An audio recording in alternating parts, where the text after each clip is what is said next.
Hello and welcome back to another episode of the CAYACast. I'm Brad.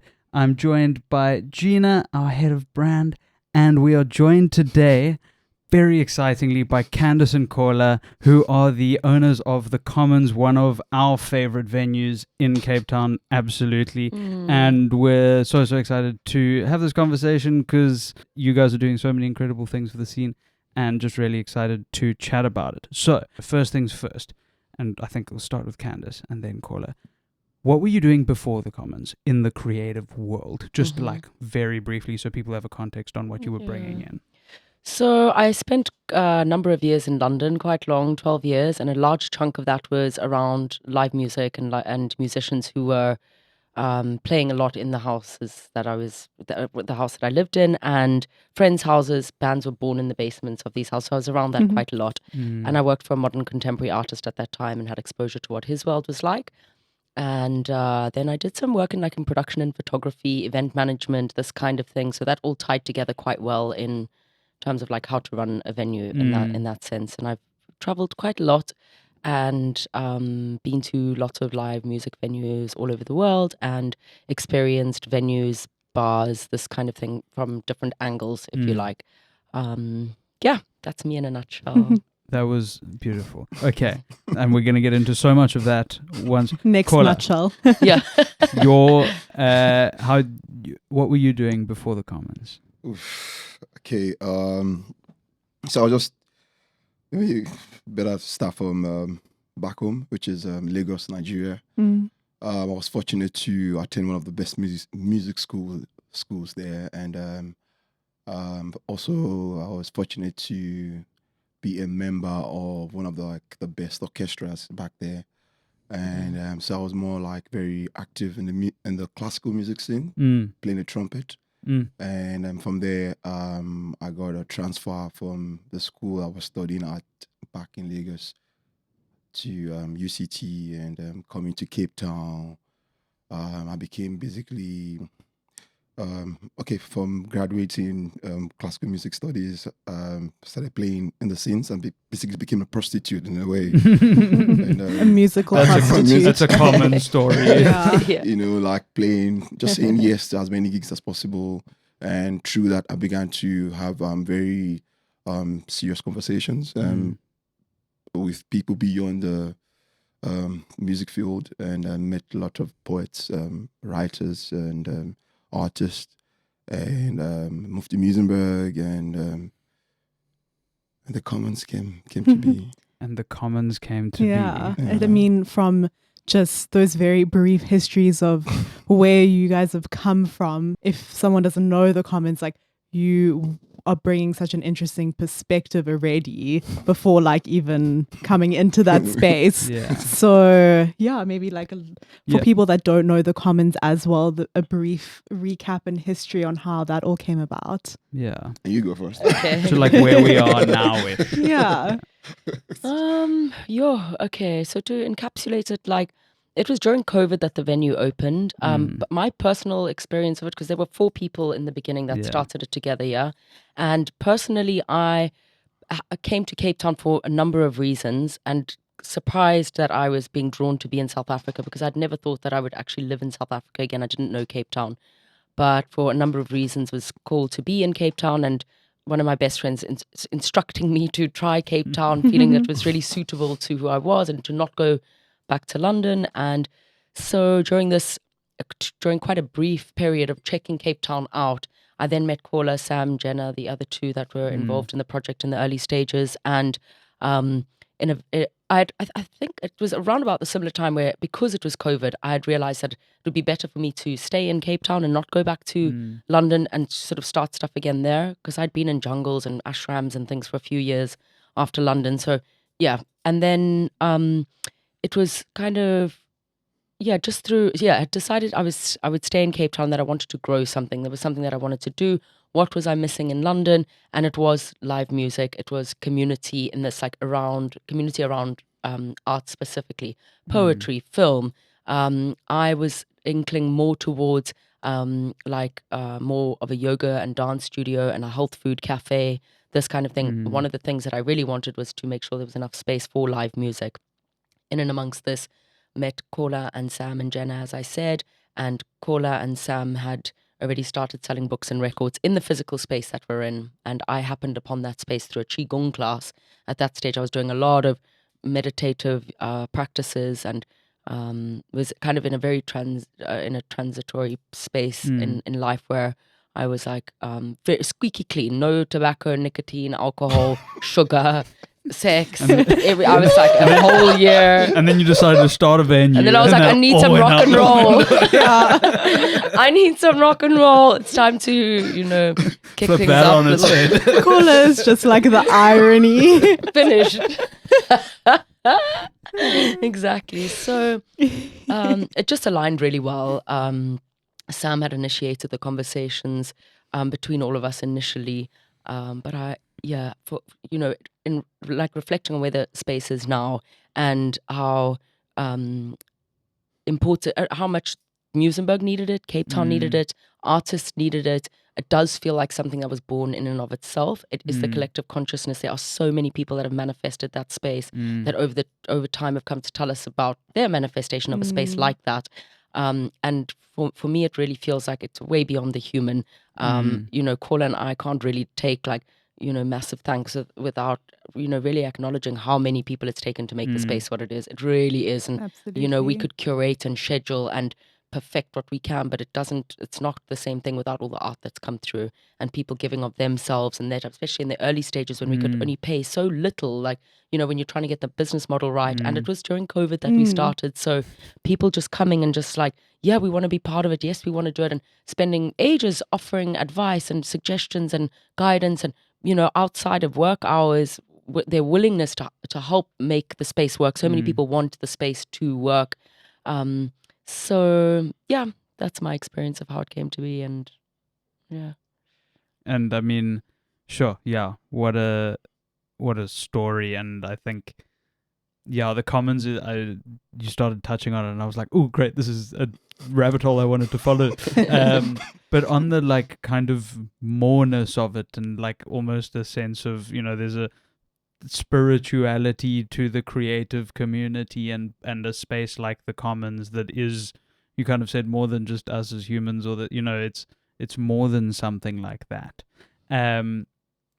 What do you think are the kind of values that really have underpinned the commons and the community that has built around it? Because it's a very strong community, and that's clearly a part of what it's been, and obviously would have been a part of how you guys built out, policy and strategy and the way that you've built the space. Can I jump in, Kola, and then you'll go? But genuinely, it really comes from a place of absolute love and care, and that's not a business model. That's not something that we think might work quite well if we feed everyone and give them water and Yes.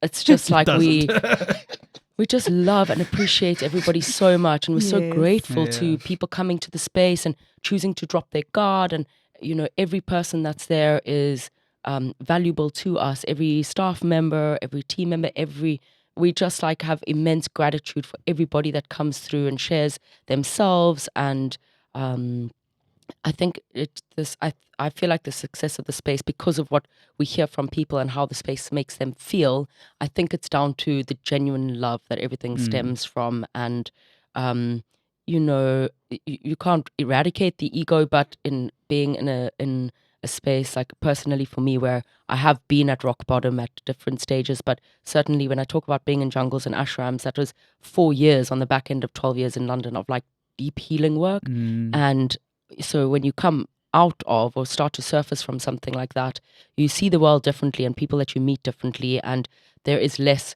sort of judgment and less there's just a different tolerance is not really the right word, but there is also that in it. But and exactly. And just radical love and radical tenderness and wanting to or recognizing that everybody has their own background and their own experiences, and we don't all come to information at the same stages in life, we all. And I think sometimes people can be quite brutal in their way of like expecting. There are things that we should know, but sometimes you just fucking don't. And you haven't got there yet. And it is the way that it is. And I sometimes feel like that about white people having not got. But I was also there. I'd never heard of decoloniality until I was 30 years old. And that's not because I'm a shit person. I had never seen the word. And so there's just things like that, just wanting people to come as you are, as you guys say, and just like for that to be enough, and we have had difficult conversations, we still do, but we're there for that. We're there to like bring people to information, also for us to receive things that are not great about ourselves. We've done radical work together, Kola and I, and in community and with other people, and we're there for that. We're there to genuinely do the work around dismantling, and we want it to be a safe space for that, and that comes from a place of genuine love. Yeah, and I mean, those kind of values and the concept that you have, and you did touch on it, can sometimes be a bit difficult to reconcile with a business model. Right. And I think a lot of people in creating spaces like this have the best of intentions. And I guess, like, how did you guys balance that with making sure that there was longevity in the end, because there was a sustainable business? That is so Kola. If it was only up to me, I would have given away so much money. I would have overpaid. We would have had, that Kola is so good. You need to talk on this, Kola. Nigerian background. His mom is a businesswoman. I don't know where to start. I think it's a dance between the ideal and the reality. So the ideal is like that ethos you want for the space. All those grand thinking, all those grand like wishes you have for the space.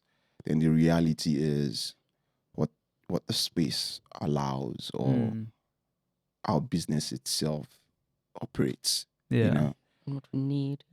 And so one word I would like to add to the previous question is like sincerity. And that's being sincere when it's tough, being sincere when it's sweet, being sincere when it's like in the middle, and when you put those three things together, and it's just that constant dance. So like sometimes you have to put some operations on hold and allow for the other one to like germinate for like some few weeks, then you go back to the other one, and it gets to a point where the two can actually flourish at the same time. And it's just that constant dance between those two concepts, the ideal and the reality. So you want to buy 4 speakers because the sound is going to be like, it's going to change the experience, the sonic experience of the space. But then again, you look at what you're generating, and like you think, oh man, let me hold back. People come up with like grand ideas that are like really, really awesome. But then again, you look at your space and like, I don't have the physical space or the mental space to handle this now. Can we, out of honesty, and also that being sincere to the brand you're putting out. You want to be diverse, but the diversity has to happen within a perimeter. Otherwise, it becomes a shit show, basically. And that means you must understand there's a difference between KFC and McDonald's, even though they like both like fast foods. You wouldn't walk into a 5-star restaurant.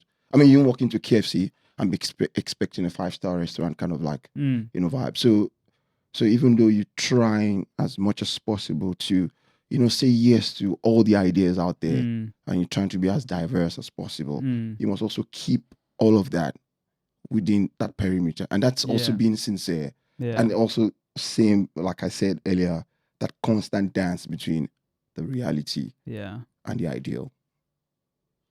That's, I mean, so well put, and I think that is the challenge becomes, how does one prioritize, like picking the things to prioritize and picking the things, and I think particularly when one is creative and surrounded by creative people, and it is so easy to want to do everything, and it's so easy to lean into it, like it just can happen. But it is the something we always talk about, like the duality of being a creative professional is the kind of two sides to the brain that need to work together, and it's the creative and the professional, and you need to find what that and I mean the problem is the balance changes all the time, and it just shifts, and But I think that goes to the like consciousness of self that has to go into a space like this, and building something that is more than just, a space for every man. And I think the point you made on the diversity thing is so valuable in the sense of like, it comes down to, it's that age-old thing of if you try to cater to everyone, you end up catering to no one. And it becomes a very basic diluted, and it becomes a diluted version of the ideal, and it becomes so diluted that it's not close to it at all. So sorry, can I just say, so we receive brilliant proposals.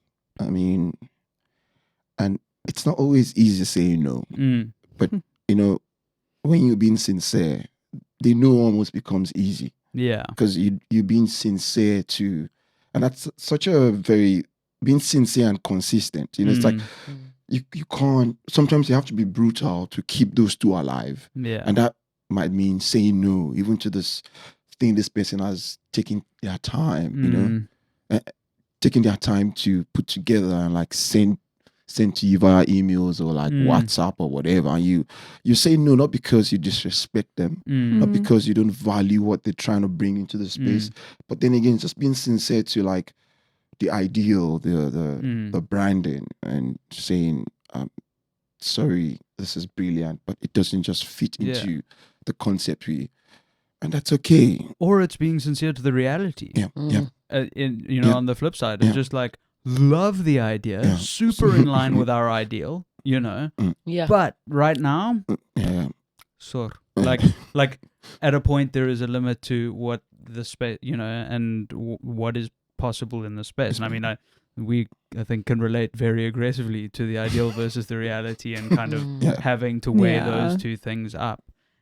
We don't say no a lot. Maybe we should say no more. Some of the no's haunt me because I always just hope people understand that it is coming from that place of sincerity. But you can only do what you can do. So and I think, it goes to the point of it being sincere and being consistent makes it so easy to say the no, because it's like it gives you that it's coming from a place of more confidence of like, you can dislike the answer, but I'm not going to regret it because I know I was being aligned to, whatever system. When it comes to decision making, of the three of us now, that's me, Candice, and our manager, I'm the slowest. And it's just that wanting to satisfy that like thing in me that wants to be sincere. So sometimes I'm not the best of myself. Maybe I'm dealing with other things and I know that might influence my decision. I just stay away from it. But by the time I come back to it and I give my answer, I just, because that sincerity needs to come from you. Yeah. How the other person receives it, it's not your problem. Yeah. It's not, you can't control that. So rather control that which is coming from you, which is first and foremost being sincere to your own self. Yeah. And like you said, just hope they understand. And that's it. Done. Yeah. I will say to other people that are curating anything or that need to like find the words and ways of how you say no to projects when they come forward, is that your delivery is just about everything. And there are ways, just take the extra few seconds to like find your way of wording like what it is. And for us, that works really well. It's just like, hey man, thank you so much for sending your music out. We really appreciate it. Well done. Depending on like where somebody is in their career, like I feel like we can tell when somebody is maybe a bit younger and could use the extra encouragement and just to say, please continue doing what you're doing. It's not that we don't like the music, but it doesn't fit what we are curating currently, this kind of thing. We encourage you to, if there's other levels of encouragement that you can offer, it's so useful. And, there's just ways of being softer and like, and I'm sure you do that, in your Candice way of is very good speaking at to people. I love that. Everyone just feels better. And, it is tough to say no. You want to bring everyone like, come and do it. Absolutely. But you can't. I mean, there's a whole paragraph just like painting how much they appreciate your venue. Yeah, And that's the you flip move on to the side. next paragraph, which that's is hard. about the project, and you're like, oh no. It was going so well. There's a niche market of people that'll relate to this, but those that can will. Oh no.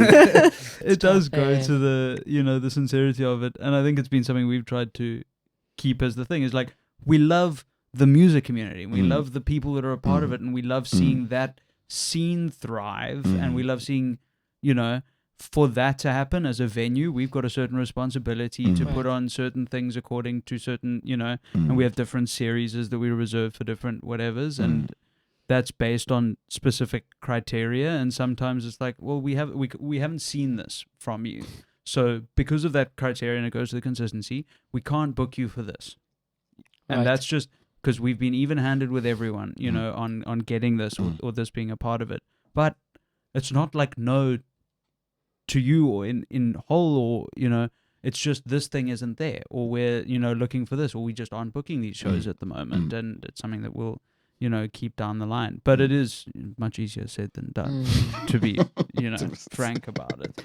I wanted to quickly touch on kind of in terms of the community building element.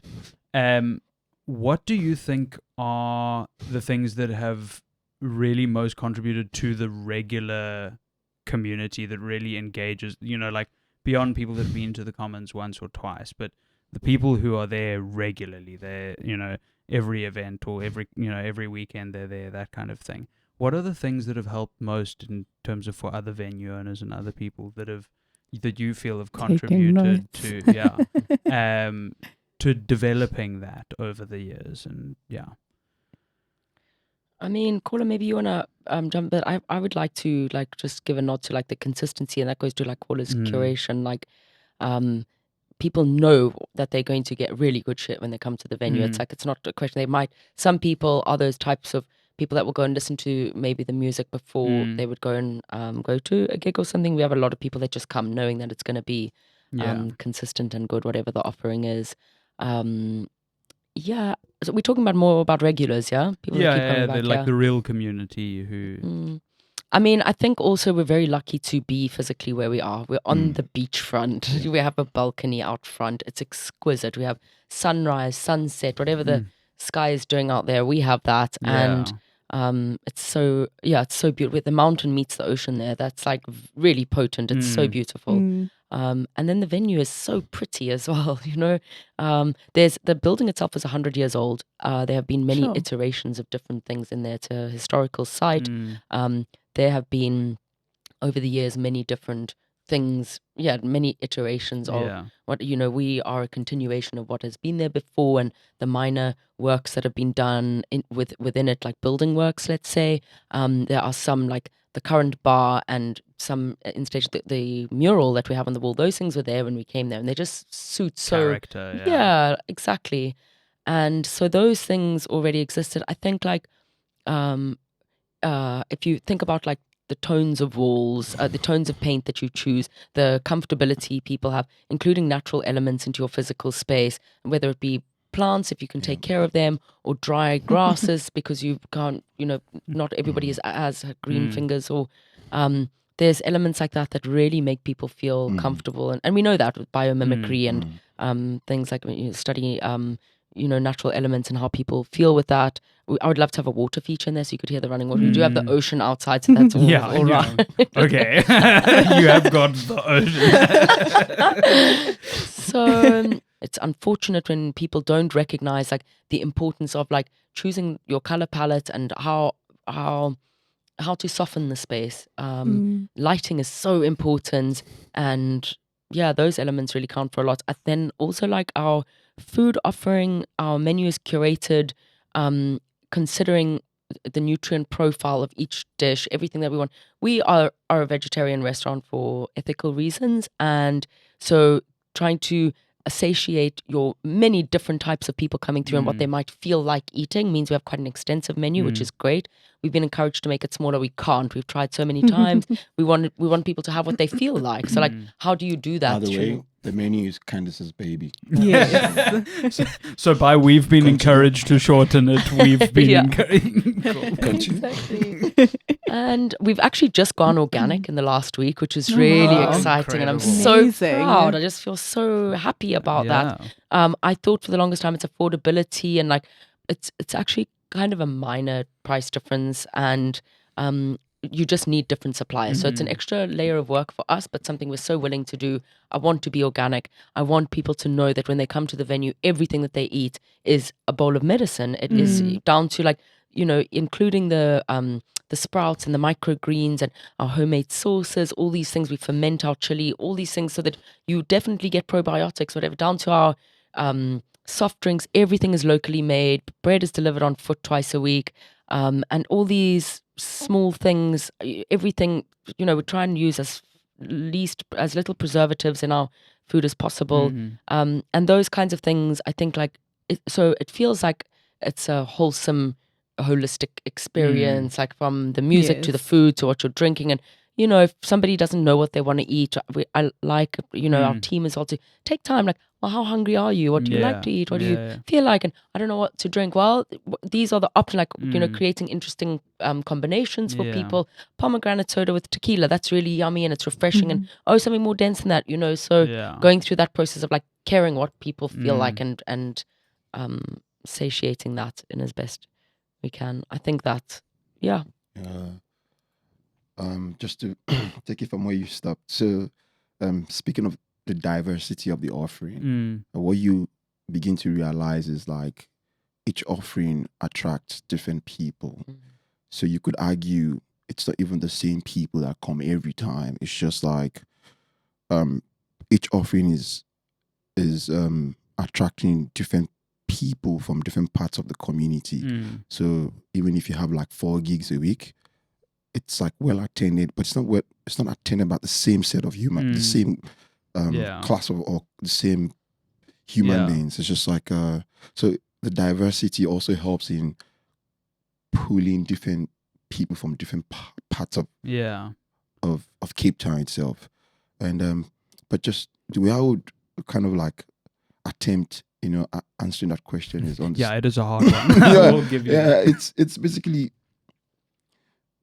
speaking of, we were at a conversation with Candice Maswai yesterday at Chimaranga, and she said something around nothing is original. You have to be you must come from Mars or somewhere. And that really resonated with me. So if you think of the community itself, I think first you must try to dig into the space and understand what the space is about. Basically, do your own research or like try and spend time to, engage with what people have done in the space. And from there, you go to that second stage of like, trying to answer the question of what's missing. So having observed what's been done or what's going on, having taken time to study the character of the space, the character of the people, the concept of the space. Then you go to the next step, which is asking the question, what could possibly be missing? And if you're able to answer that question, then you move on to the third one, which is, so what can I contribute? It's those 3 stages. Like, you need to understand what's been done, because whatever you're thinking in your head, it's not going to be the first. You're not going to be like the most, whatever concept you nursing or you like, kind of like cooking up in your head. It's not like the first grand idea. So first you humble yourself and like you study what's been done. You understand what the community is about. Then you ask the question like, what's missing? Then the third stage is like, so what can I contribute to this? And personally for me, like I said, I used to be a gig prostitute, and like I attended quite a few shows, like not just music and not just exhibitions, I'm saying plays, like theaters, and I kind of realized most venues never understood the value of art being expressed within the space, not just music.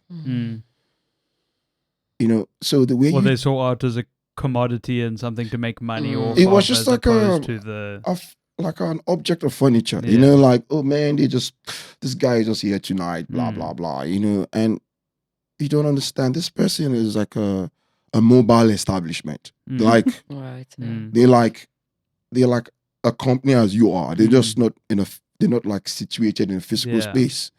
They're like like an establishment that can move around. That's such a wonderful They're metaphor. they're a remote worker. You know what I'm saying? So they come into your space. Yeah. They're not playing in your space. They're collaborating in your space. Mm. And the way you engage with that is how you treat them. That's why Candice here, she's the master of hospitality. So she knows.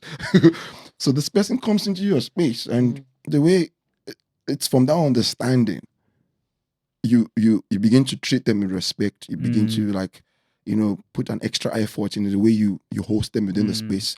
And that naturally transcends in the way your audience receives all of that. Yeah. You know, it's like, it's just people walk into the space and feel that. And obviously, if you're like an okay, normal person, you want to be in such a space. And that transcends into or translates or reflects in the ways the numbers kind of like walk out, like the attendance level, the level of engagement, the many prayers you get, the many appreciations you get. You know, it's all a reflection of how the diversity of the offering and how you've also treated the people you have collaborated with is being received within the space. Yeah. Yeah. I mean, I hope that answers. very, and like the timing of it's funny because we've been also like starting to, you know, really look at, you know, what is our understanding of what the space is, and we've been talking recently about like there's so many different communities that like the cafe serves. There's like a bunch of, and they don't necessarily overlap a lot or at all in some respects, but like I think it's identifying what are the values that everyone shares that comes to the space, and what are those things, because that's what we're and I mean like a lot of those things I know we share as venues in terms of what we value as spaces and the different communities that come in. But I think it's indicative of a different, like also a changing, you know, audience where people are making these decisions not necessarily based on the objective entertainment or offering, but also on the values of the community and the ownership and the deeper feeling of a space, and you know, really the like third spaces that you know the world needs. I'll say this. So one of the owners of the venues I used to frequent back in the day walked into the space the one time, and I just had this sound. It's like, oh, this looks. I don't want to mention the name. It's just, oh, this looks like my space. And I recognized the voice, even though the venue had closed down. He walked into the space and I looked up. It was just the same person I thought it was. And I told him to his face, I'm like, your venue is part of the space. I've had exactly the same interaction. I'm back to what I said. There's nothing original, man. Yeah. You have to be so delusional to think your grand idea is the first of its kind. And that's why you need to really dig into what has been before you. Yeah. And pay homage to that. Yeah, you know, and that's what things like that is. Like, I also think people can feel the difference between imitating something and actually like a space living out something. Right. Yeah. Because there's multiple options of different places to go experience so many different kinds of things, 100%. which we've noticed just in the events that are happening all around Cape Town, whether it's like art, music, like just community gatherings, that people are seeking that like connection with one another. And I think what's so successful about the Commons is it's not just what is happening in the space, which we've articulated through this whole thing, but just the space itself bringing like an added a sprinkling of joy. And I think one of the things that has also been, and I think something that we, you know, all understand is one of the critical things that the scene needs, and one of the things that you guys are fulfilling very much is the need. And I think live music and music is definitely one of our common shared major focuses, but beyond music as well is meaningful transformation and diversity in different ways, in different fields, and, you know, but within the music scene and within, you know, the art scene, and then within the production side of things as well. And I know it's something you guys are really conscious of, and conscious about pursuing meaningfully, and, you know, what that looks like. What are the things that you see as the big things that as venues and as venues in the scene, we have a responsibility to work towards, and then like share some of the things that you guys have done to do that. And I know there's various ways and directions and amplitudes of things, but yeah, it's an important topic to discuss. Can I jump on, because I think you'll have more to say than me, but for me, the first thing that springs to mind is accessibility. And we have one factor being a destination venue, so people need to spend money to get to us, if not in the immediate community. And we just would like to be an accessible space, and as much as possible. South Africa already struggles with disposable income as it is.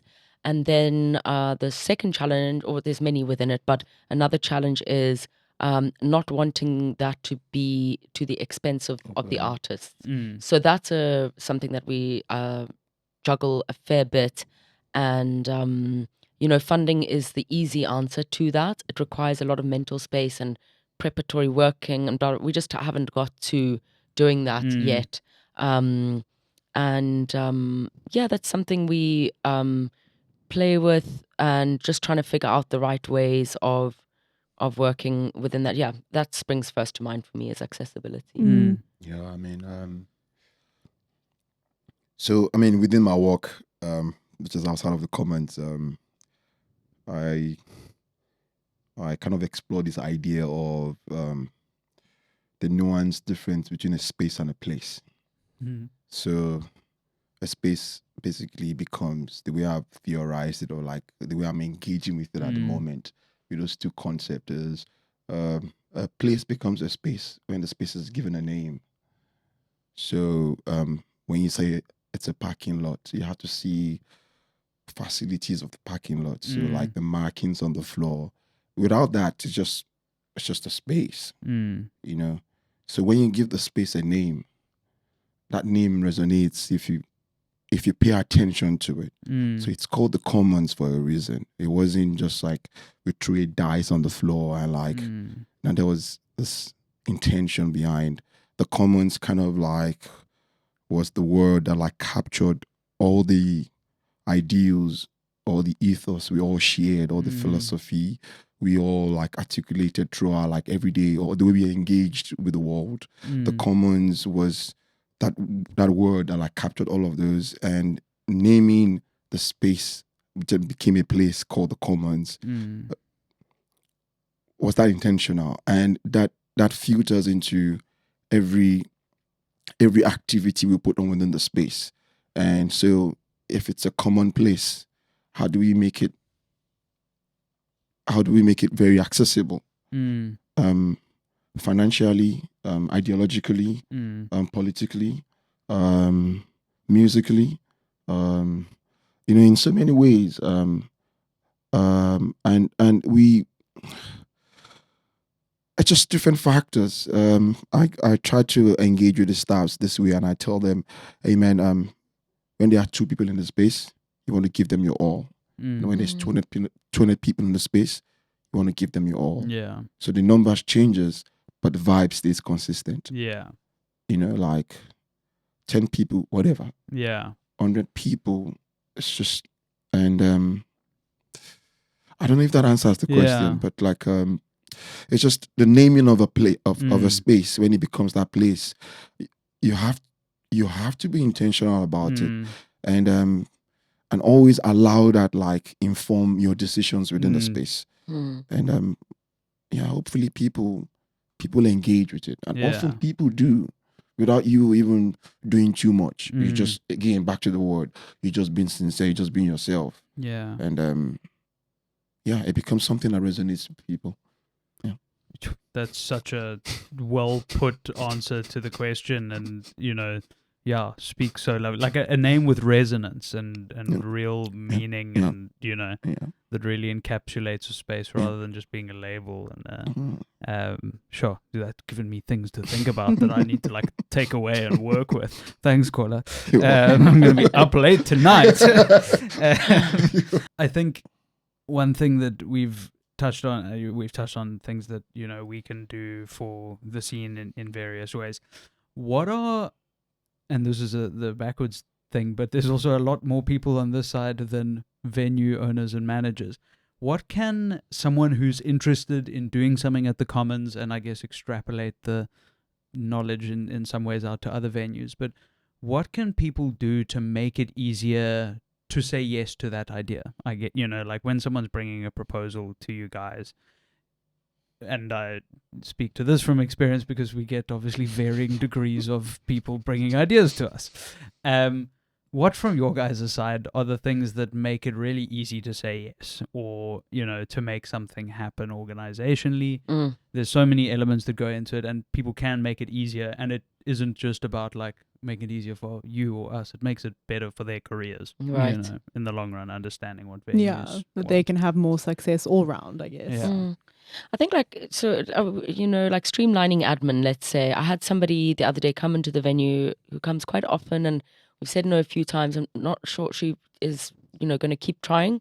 And she sent me a link to her Facebook page, which I opened, and then thankfully she was there, and I was like, well, where is everything? And she asked me to scroll down, and then I was at this, then I was at the music is somewhere. She herself couldn't find it. It's never going to work. If she wasn't in the venue, I would not even have continued. But because she was there and wanted to give her the time, it needs to just be so clean cut, easy to access samples of what you are sending. That's like the first thing.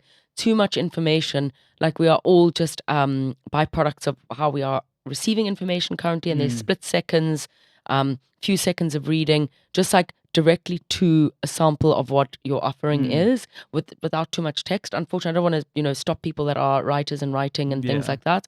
But being a good writer is not. Yeah, I can't do that. It's short attention span, So that's like one thing of it. And then what Kola really likes, which you could probably say yourself, but just being able to see like, so what the offering is and how the audience might respond. This is something that I ask people when I respond, when it's just been, let's say information about them or what the offering is, like, please send a sample. And it can be, and I suggest to musician friends of ours, like, I'm amazed by how many people do not have samples, a 20-second clip of them playing. People that have been playing for 10, 20 years. You don't have a 20-second clip to send me? Well, he has a video, what is it? A YouTube video. And it's like, no, but we can't use that. Like, it's incredible that, so, when you think about like things that are really hard work, and there are so many laborious things which are unfortunate, and everybody in any craft or whatever you're doing, there are laborious aspects to what you're doing. You have to deal with that. But sending something pretty straightforward, if you can see, a way that the audience might respond to what your work is, specifically around music, that can really be helpful. That's it for me. Just like a clean cut straight to like, this is what my offering is, for me and for you. Yeah, being very like to the point, the person you're sending whatever information to doesn't have all the time of the day just to like focus on your one email. But for me, it's more, so I've been fortunate to just grow up around music. My dad was a very rad collector. I don't know if he knew that himself, but so people would be like, oh, man, your taste of music is so wide. That comes from my dad. His collection went through every style of music you could think of, except for hip hop. So, and what was my train of thought again? That has helped to like open up the possibility of the sonic offering. So I'm just speaking of my own sonic privilege here. Like, so I'm open to not everything, but a lot of things. You're open to pretty much anything that's good. But one thing that needs to really stick out is for me when I'm listening to that music, I don't care if it's jazz, country, whatever. I want something organized, intention. It's like I listen to the music. It could be like a singer-songwriter, and it could be some high life music. It's for me. It's just like, because I believe with every music output, there's always an intelligence that drives it.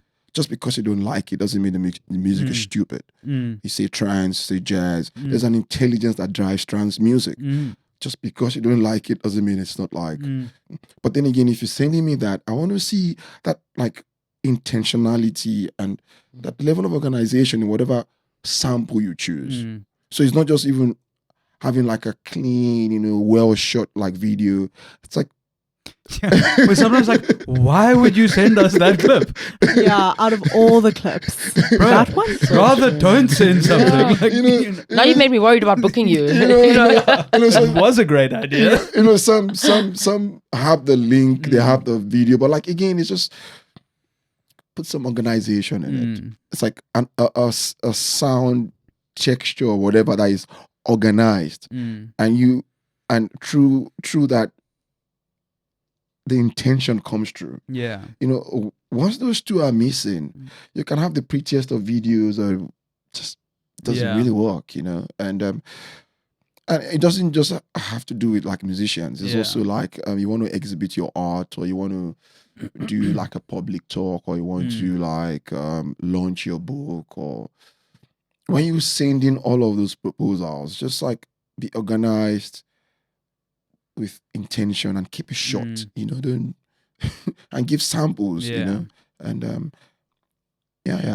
I think and it's certainly one of the advantages of the Commons as a venue from a performer's perspective, and I think it's one of the things that is one of the things that makes the cafe enjoyable to play at.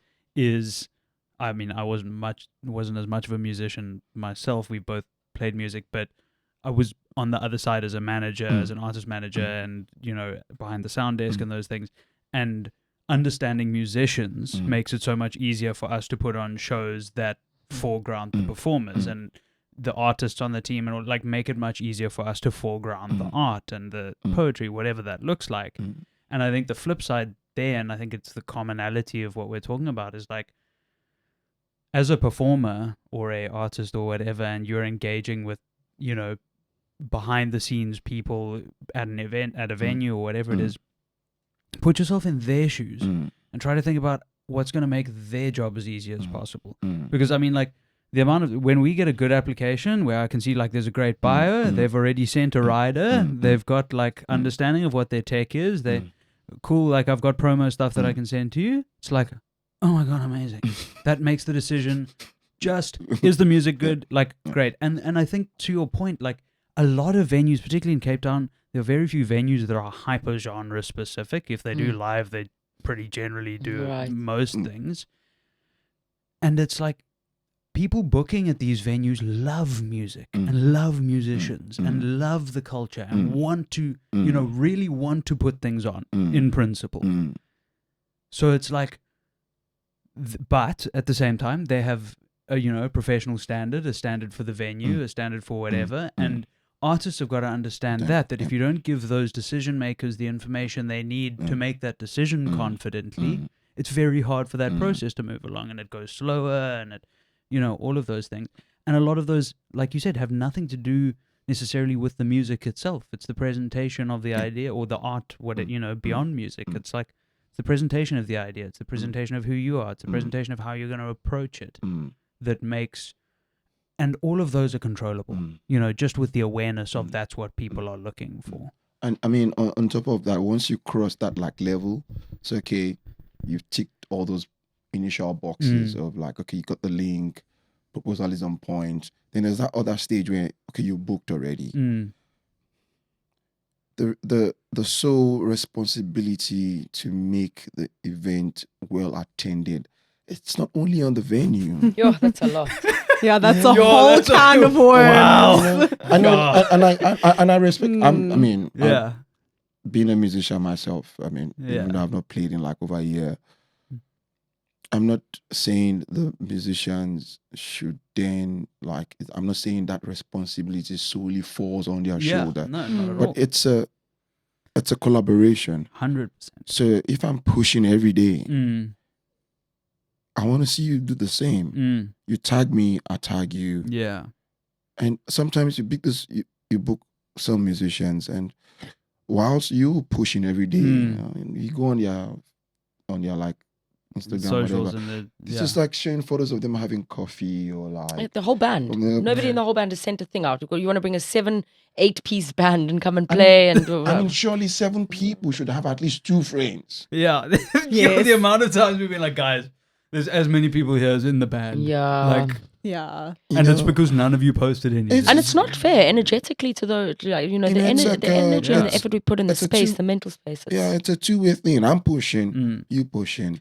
And then if it turns out nobody, then okay. I mean, those are things you can't control. Yeah. But at least let's not worry about that. Let's worry about the things we can control, which is we can control the posting. I can wake up every day. That you can control. You can physically open your phone and post. So let's not worry about what if you do all these things and it doesn't work out? Don't worry about that. Worry about the factors you can actually control, which is, bringing out your phone from your pocket and just like, say 1 or 2 things. Okay, if you're not like people who like to talk, just reshare the post, basically. Yeah.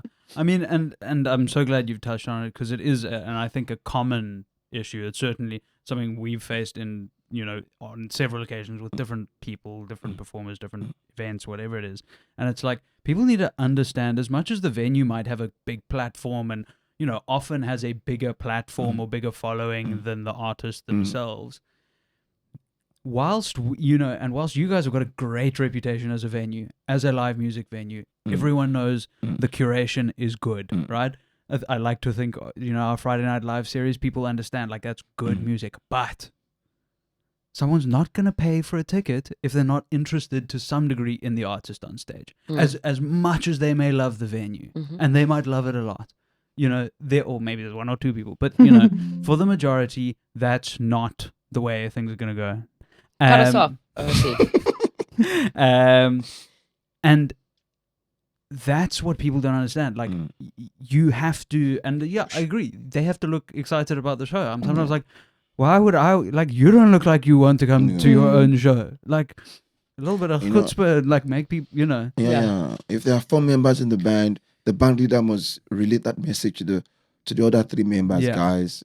Just let's just give it some few minutes every day, man. On your story, on your so easy. Just so easy, And that way, the both of us pushing, then we hope for the best, That's one of the things that would help venues, like, and it's benefiting both parties. It's not just benefiting the venue alone, is also benefiting the artists themselves. Yeah.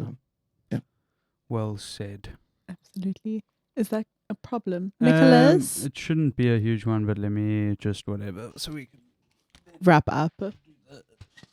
Okay, thanks, Nick. So the last segment, we always say, is there anybody or anything that you'd like to shout out and share about so other people can find cool things? So sometimes people are stumped by it. Sometimes they're just like, I want to shout out my mom. Okay. So it's a varying, love the moms, varying degrees. So now I would just like to highlight that it is Women's Month next month, and we have curated so many beautiful things in the venue. So please check it out. Check out our socials, from like dance and poetry performances to a dining experience. Our film night is being curated by an amazing person, Della Guala.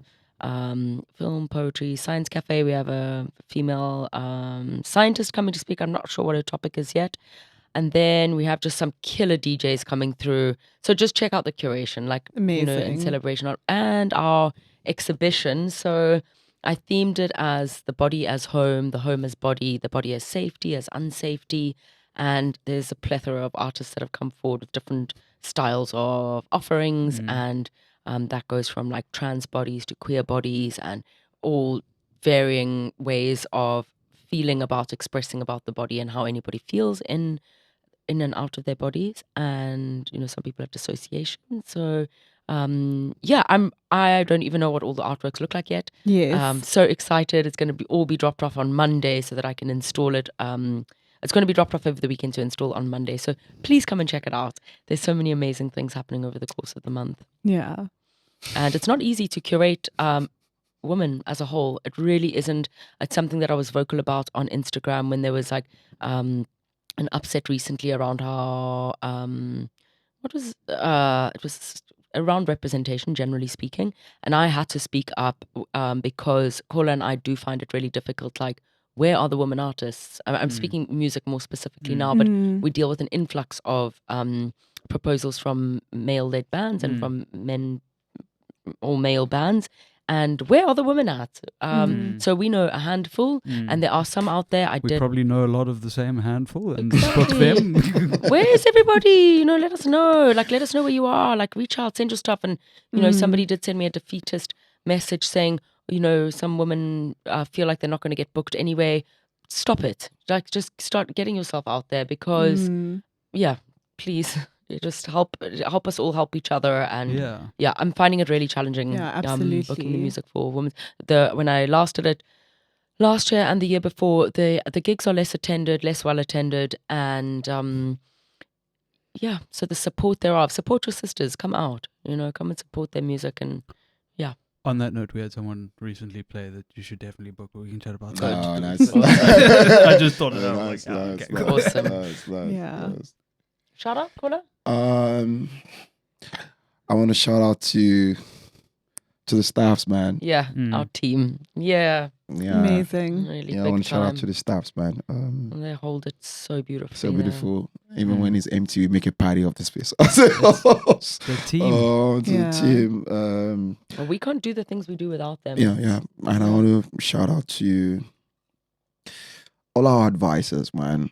The people we run to where we kind of in trouble. And I want to shout out to you, Aww. Candice. Yeah. Thank you. Bestie, Yeah. thank you. Guys. So Yeah. cute. Yeah, we're very lucky to have each other. Really. Yeah. Oh, I mean, we're lucky to know you, and think it's that the sharing of love is a great way to wrap this up, because I mean, every time we speak with you guys, there's just so much to take in and think about and learn, and I'm Reflect glad that on and- some other people now with the podcast can also share in your wisdom. So thank you for taking the time to speak with us today. And if you want to hear more cool conversations like this, subscribe to the podcast and definitely go check out the comments if you haven't already been there.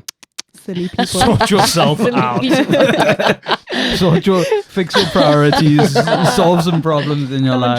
End your jobs. Go check it. Whatever it takes. That's how I feel Whatever sometimes. it I'm takes. like, why do we have an event and they have an event I want to go to? That struggle is real. I have to abandon it. But thank you so much. Thank you guys. And thank you guys for Thank the you. beautiful work that you do, for bringing people together to have these conversations. Absolutely. Another shout out I want to give is shout out to all the cats, like you two sitting in front of us, doing the work, man. Keeping it alive. I people always think, oh, don't you find it a competition? I'm like, no, I'm only in competition with myself. Think of this: if there's a street around here that only has 2 cafes, after like visiting that street for like maybe 4 or 5 times, you lose interest on that street. But the more the cafe, the more the bars, or the more the whatever shops on that street, It's a scene. It's a culture. it becomes a destination. So for me, I see people, going out there and like just doing the things and being sincere about what they do. So shout out to you guys, man. Thank you. And to all those people out there like trying to, man. Yeah. Thank you. It's I mean, I not played a at a venue before. competition. There's lots of unpaid labor out there. People Yeah. putting in No, a man, lot it's- of time, energy, love. Yeah, man. It's not a Doesn't go competition. unnoticed. It's just everyone, and there's space for everybody. Cheers to So that. shout out to you guys. Thank you. Thank you. Thank you, guys. That was such a nice episode. Yay! How gorgeous!